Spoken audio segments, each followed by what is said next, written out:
Hi, this is Brenda and Elaine. Welcome to our After the Show episode, where we go deeper into what we learned from our conversations with guests. The conversation with Ashleigh was about her relationship with her mother. And one of my takeaways is that her relationship with her mother is very important to her. And she's committed to healing or improving it, which is beautiful. And she's still figuring out what the right way to do that is. But it seems like she's on the right path. And that's great to see. Yeah, and relationships in general are always evolving, especially the parent-child one, because the child starts out as someone a parent is supposed to mold and teach and protect. And then as the child grows up, the role of the parent changes a lot. And it's funny how I think the perception of the parent from the child's point of view sometimes changes with that, and sometimes it doesn't. It's interesting. I feel like sometimes a parent might want to change the relationship as it grows, and the child might be resistant to that change because they're so used to, or just in their mind have sort of frozen the parent in that parent role. I think that's tricky in relationships where, as humans, we evolve and grow and change, or should, Right. in the best scenario, right? But when you're in a relationship, that means the other person has to adapt to the new you.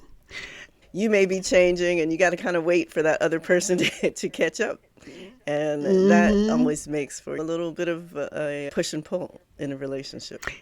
Yeah, and so I think for the people we love, who we want to have in our life, we have to just be patient. But I also like what Ashleigh did related to, well, let's try therapy together, right? She and her mom tried therapy together. It didn't work. Okay, so try something else, because sometimes therapy is not the right time or it's not the right therapist. So I think getting help if you're having a relationship that is challenging is sometimes a helpful thing to do. Yeah, and being patient, knowing that this is what you want, a good relationship, and then taking the time and doing the steps to make it into the relationship you want is something that Ashley's been working at. And it's funny because I think now looking back for her, she appreciates a little more the position that her mom was in when she was a child, because sometimes as a child she felt maybe not quite She didn't get what understood or she appreciated wanted. right Right, by right. her mother, and she was glad to have three generations of women taking care of her, and so she was able to find sort of what she needed from different people in her lives. But I think as she got older, she understood where her mother was, and her mother was not in an easy situation when she had her. Ashley said she didn't feel like a soft mom, and she said her friends were Right, even afraid of her. right. And I think sometimes I have that moniker in my family, but she understood as she got older why her mom was the way she was and appreciated what that brought to her own relationship. I mean, her mom was a strong advocate for her in schools and gave her an ethic of hard work that made her successful, that helped to make her Well, successful. yeah, I mean, and I think that's another good lesson from the Ashley conversation is that um, experiences don't have to be one thing. They don't have to fit into one category, right? So she appreciates the value of her mom really driving her and being a role model for being driven in your career and all those things that have probably supported Ashley in being who she is today. At the same time, she feels the loss of not having had that softness, right? And so there's the good and the bad. It's probably more stark because she was able to see her mother raising her sibling. So Yeah. when her mother had her sibling, her mother had a supportive husband and was not having to work so hard to keep them financially afloat, and was able to give more time. And I think that stark difference between what Ashley remembered as her own childhood probably made it a little more difficult. And she was more mature. Let's remember, she had Ashley, I think, her senior year in high school. So, I am so glad I didn't have any children in high school because I feel like I was a better parent because I was more mature when I had kids. Now, that doesn't mean you can't be a great mom in high school, but I just feel like maturity served me. Yeah, it helps you to, I think, Yeah. be a better parent.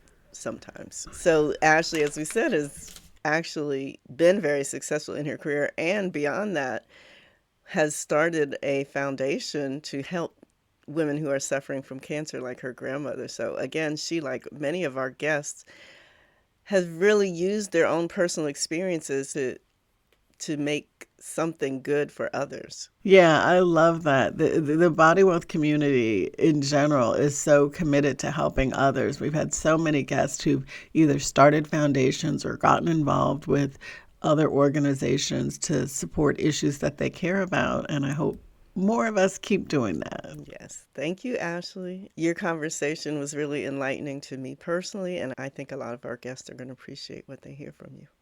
I think it's interesting because I know that if we had Ashleigh's mom on the Body Wealth podcast, she would probably have a different view of those growing up years for Ashleigh than Ashleigh did. And it's an important reminder that the way we see ourselves may not be the way others see us. And that's okay and that's valid.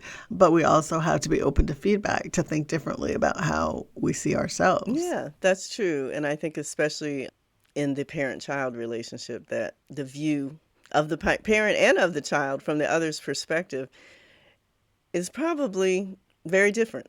Very different. Well, it's funny because my sense of myself as a parent was that I felt like I was always worried and therefore impatient. Like I worried about everything.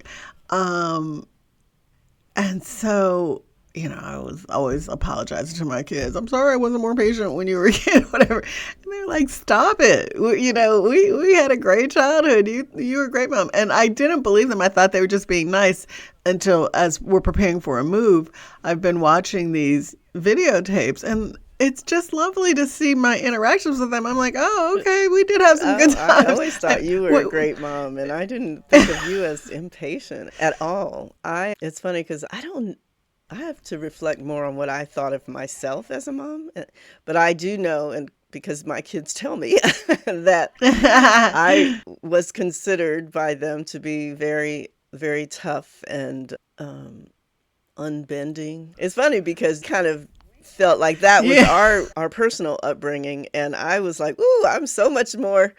I'm so soft. Lenient than my parents ever were, but for that. And mom even used to tell me that. She'd be like, those kids are going to think that they run the world. You never tell them no. She used to tell me that. I wasn't strict enough. So they don't even know how strict could really be. What strict looks like. So, in comparison, but they still perceived it as such. How does that make you feel?